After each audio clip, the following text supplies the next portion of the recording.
Hello everyone.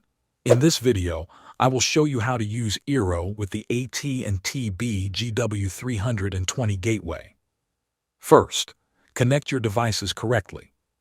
Take an Ethernet cable and plug one end into the yellow or blue LAN port on the BGW320 gateway. Plug the other end into the port labeled Eero or WAN on your main Eero unit. Next, open a web browser on your phone or computer that is connected to the network. In the address bar, type 192.168.1.254 and press Enter. This will open the BGW320 settings page. Now look for the device access code. You can find this code on the sticker attached to the gateway. Enter the code to log in. After logging in, click the Firewall tab and then select IP Pass-Through. Under Allocation Mode, change the setting from Off to Pass-Through. Then under Pass-Through Mode, select DHCP as Fixed. Next, find the option called Pass-Through Fixed MAC Address. Choose your Eero device from the drop-down list.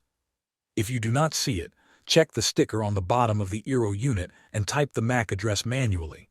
Click Save. The gateway will restart.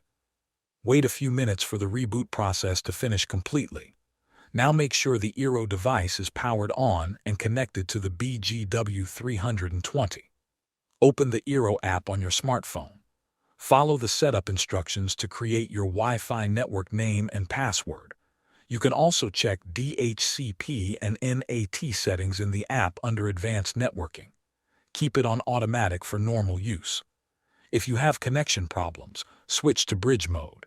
But this may disable some Eero features like parental controls and advanced security. Finally, it is recommended to disable the Wi-Fi on the BGW320 so only the Eero network is active. Thanks for watching.